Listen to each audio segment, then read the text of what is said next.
Yun, good day mga boss. Mabilis ang videos tayo mga boss. Yan may biyahe tayo mga boss. Yan at nga ito sa video na to matapos na tayo magbiyahe. At yan nga yung biyahe natin. Yan. Galing Dasma to 13. Ito yung galing natin. May SM 13 lang yan. Then yung pangalawa naman yung biyahe natin.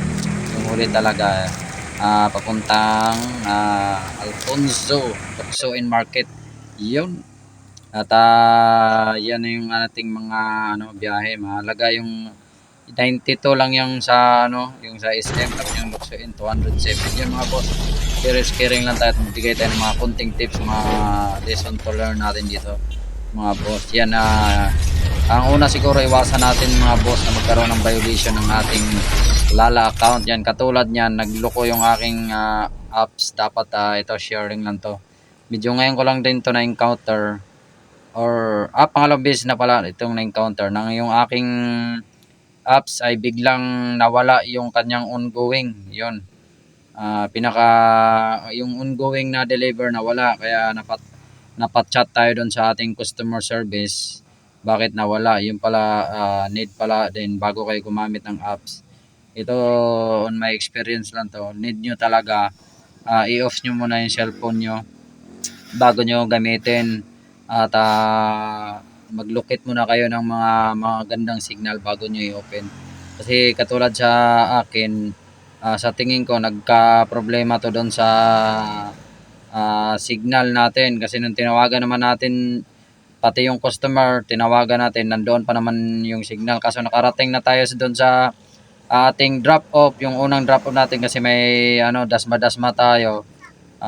Bago tayo kumuha ng malayo, may dasma-dasma pa tayong nakuha, halagang 82 pesos. Yun, at yun siguro ang media lesson to learn dito. Off nyo muna yung mga cellphone nyo bago gamitin para hindi magkaroon ng ongoing, at hindi kayo magka-problema kasi nagkaroon ako ng violation nito. Sa susunod video ko na lang i-screenshot yung aking violation doon sa ating profile ng ating Lalamove profile. Yun, nagkaroon siya. Kaya nung kumuha na ako, nakakuha ko ng malayo, yun, saka lumabas yung violation. Kaya natagalan ako. Almost mahigit 2 hours ako na kuha ng pangalawang booking para sa nakasabay sa papuntang Alfonso natin. Matagal din na kuha. Buti na kuha tayo kumuha muna tayo ng malapit. Nakakuha tayo ng dasma-dasma pa isa. Yun, nahatid natin ng Langkaan.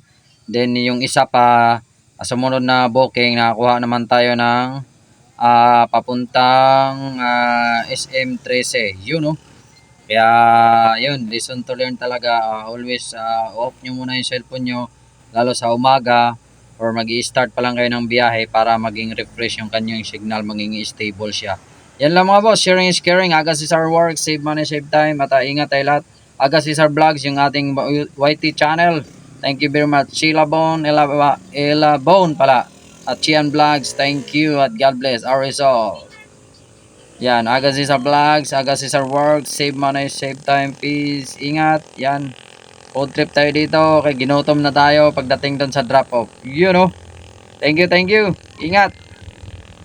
At yun, God bless. Follow, like, and share. Pa-subscribe na rin ng ating YT channel.